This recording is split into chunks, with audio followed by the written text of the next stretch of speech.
Hello, this is Ira Tillman, and this is the Ira Tillman Show, coming to you today from a shopping mall in Los Angeles, California. Beautiful day. I want to introduce to my audience my new offering. It's my latest book. It's called Super Thieves. It's an autobiographical story, and I believe that you're going to enjoy what you hear. It's the Ira Tillman Show. It's the Ira Tillman Show. It's the Ira Tillman Show. It's the Ira Tillman Show. Who's that man? Ira Tillman Show. Who's that man? Ira Tillman Show. Do the best you can. Ira Tillman Show. It's the Ira Tillman Show. Ira Tillman Show. So, what is a super thief? Well, a super thief is a way of looking at a person, but it's also a lifestyle. It's a belief. It's an actual belief that if you're going to live a nefarious lifestyle, let's just say as a thief, you're going to be the most emboldened thief or the most engrossing thief that you can be. So you're looking at, thieves like Bernie Madoff, over $100 billion of nefarious money. Barry Minko, of Wall Street fame. Those are super thieves. Those are people that look at a way of making money in a nefarious fashion and deciding that they're going to do it to the utmost of their ability. In other words, there's no ceiling to it. There's no limit to it. Why take $100 when you can take $100 million? That's the thinking behind being a super thief. Most people fall in between, of course, that $100 threshold and $100 million threshold. But it's the attempt to get as much gusto out of your nefarious activities as possible. That's a super thief. Okay, Ira, how are you introduced to this lifestyle? I fell into this lifestyle in college. I was in need of finances. I had my first girlfriend. She was pregnant, and an opportunity opened up to me to make extra money coming out of college, and I just totally fell into it.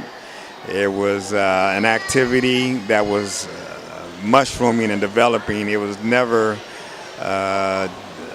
totally conceived at the time I got involved. We developed this through trial and error, and with the realization that a lot of money could be made if you were willing to exhibit the heart that it took to get it.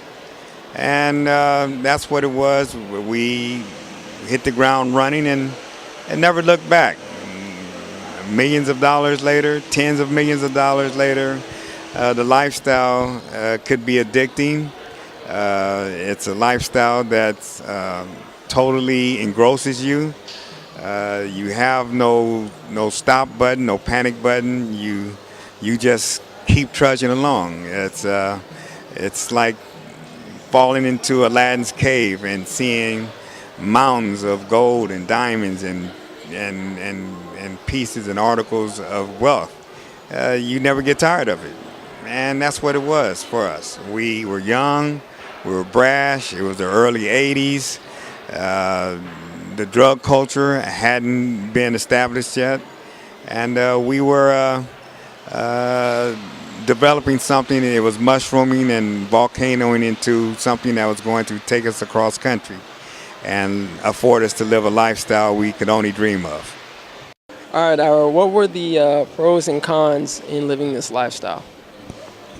Well, the pros of this lifestyle were that you were taking inner city poor ethnic kids and introducing them to a lifestyle of wealth and riches, affordable equities that they've never been introduced before. I was able to take care of my entire family, mother, sisters, brothers, and dozens of people that were associated with me with this activity, with this belief in believing in my abilities when it comes to being a super thief.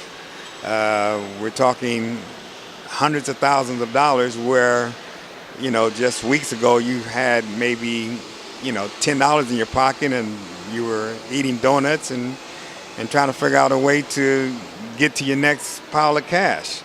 It was that fast. It wasn't that simple, but it happened that fast. One day you can be totally broke, and the next day you can be buying yourself a Mercedes. It was a matter of having the heart to do what you set out to do and the wherewithal, the brains, the planning to get it done.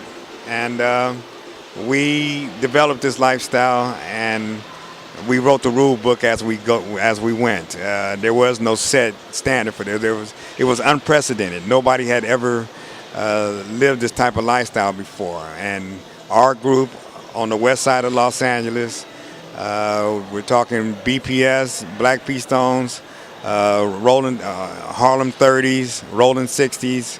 A lot of my cats come together, and we made a lifestyle out of living this way and this activity.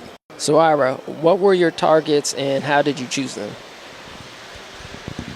Well, living this lifestyle, you come to understand that, you have to go where the money is. If you're looking for $500,000, $1 million worth of wealth, there's only one place to find that. Our targets were diamonds and gold. You're talking about high-line jewelry stores. That's what our targets were. Nationwide, it didn't matter what corner of the country we were talking about. We eventually spread it out to every corner of this country. I've seen this land, countless times, and spent numerous hours just driving, flying, scouting, searching, seeking. And it's just like anything else. You have to find your targets. It has to be worth it to you. And when the riches are in your possession, you have to know what to do with them. That's called the end game. And the end game is what a lot of people aren't good at. And I wasn't good at it because my end game didn't end with me buying properties and making business investments on Wall Street. It was to satisfy a need within my family, my children, within me. It was living for the moment. It was not conducive to saving and building an investment portfolio. You're not going to do that as a super thief. That's why you have bank robbers with 30 and 40 bank robberies and millions of dollars under their belt. It's a fatalistic lifestyle. That means you don't expect to be around too long, or you have to anticipate it. You have to plan for the worst when you do this. And planning for the worst isn't setting up longevity goals. And that's why super thieves generally wind up just like lottery winners. They wind up with nothing. A lot of the time. Or they wind up struggling. Me, I chose to write about this lifestyle as a residual ending to this whole story. It's my last effort to relive the past and the good times, and tell the people that this wasn't a petty lifestyle. This lifestyle led us to see the world, so to speak, and to command anything that we wanted to come our way. So can you explain to the people how this affected your family, this type of lifestyle?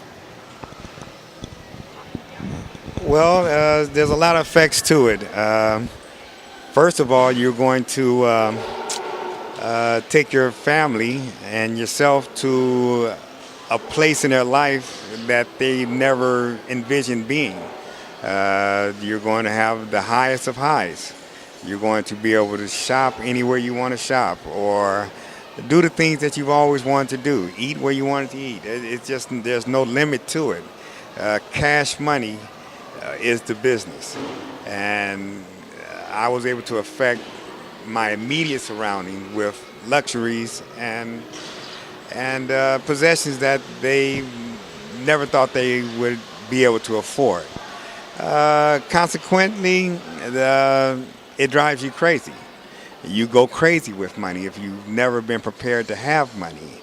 So you start emboldening yourself, and me as a married man, I took liberties, having extramarital affairs,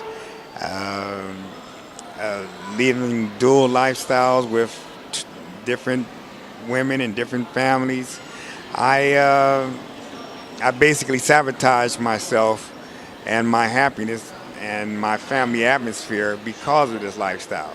So it's going to affect you positively, of course, negatively if you let it, just like any lottery winner. And I keep coming back to the lottery because the influx, the sudden influx of money is what the actual problem is. Not counting the learning curve that you have to go through in this lifestyle as far as the Department of Corrections go, because you're going to go through a learning curve that includes prison time. But you accept that, just like the mafia, as a necessary evil. You have to accept that as part of the whole lifestyle. You know it's coming. You don't know when it's coming.